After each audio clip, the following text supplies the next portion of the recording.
Welcome back to Perimenopause Hell. This video is about estrogen dominance and why I think that basically is a fictional concept. I don't believe that estrogen dominance as a problem actually exists. As women, our bodies are actually meant to be dominant in estrogen. Estrogen is our primary sex hormone. We only have progesterone for half of our menstrual cycle, which means that on day 14, when we ovulate, or when you're supposed to ovulate anyway, if your cycles are healthy, on day 14, your ovary pops out an egg. And after that, the blister on the ovary where the egg popped out starts to make progesterone. That little blister is called the corpus luteum, and that's what makes the progesterone.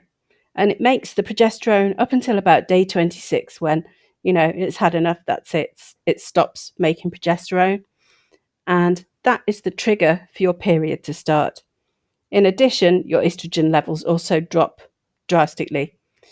But that's how your body works, basically. So as Lara Briden says, it's normal to have no progesterone for the first 2 or 3 weeks of the cycle. She says you make estrogen almost every day, but progesterone for only the final 10 to 14 days after you ovulate. So we're not actually designed to have progesterone all through our cycle. It's only for a few days of the cycle. So people who are selling progesterone cream or other things, if you're going to use that product, you shouldn't really be using that for your entire cycle. It's healthiest to try and replicate what nature does. And so you would only really be wanting to use that product from day 14 through to day 26. But once you start to realize that that's how we're designed to be dominant in estrogen, you realize that this concept of estrogen dominance is really a crock of shit. It just isn't true. Lara Briden is a naturopath, okay? I really respect her. She actually writes very sensible stuff, and I've read a lot of her stuff, and it's helped me. So I'm not one of these people that thinks all alternative medicine is nonsense, and I'm not the sort of person that thinks all conventional medicine is great. Some bits of both are really helpful and have helped me in my life. But this concept of estrogen dominance, it's just really to sell women progesterone creams because they think that is the way to reduce their estrogen dominance. A lot of women in the group will post results of their hormone level tests. As to whether hormone level tests are helpful at all in perimenopause, that's another thing.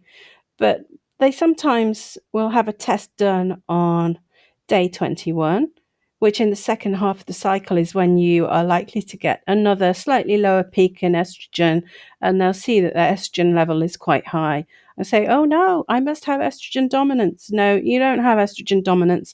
That's a normal peak in your cycle. And it's the same if you have a test done around day 10 to 14, you would expect to see a high estrogen level then.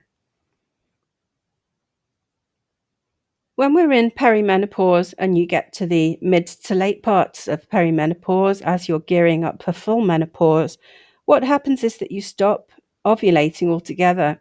And as I've explained to you, you don't get progesterone unless you ovulate. So if you fail to ovulate, then you have no progesterone at all. And that is different altogether from low progesterone. So if you don't ovulate, you have no progesterone. And that causes a very different set of problems altogether than there being some sort of mismatch or imbalance in the ratio of one hormone to another. In this problem of estrogen dominance is just, I don't even know where the idea came from, really. It's so bizarre. As Lara Briden continues here, estrogen is a beneficial hormone. It's good for skin, it's good for mood, it's good for our brains. There's been a lot of research lately about the effect of estrogen in preventing dementia. It's good for your gut, your mitochondria, your immune function, and your heart health. Estrogen also helps to maintain a healthy weight because of its benefits for muscles and insulin sensitivity, The loss of estradiol is why women gain abdominal weight with menopause. In fact, most of the difficult symptoms that we have in perimenopause and menopause are to do with low estrogen or the loss of estrogen or falling levels of estrogen, and parts of our cycle where the estrogen level is suddenly very low.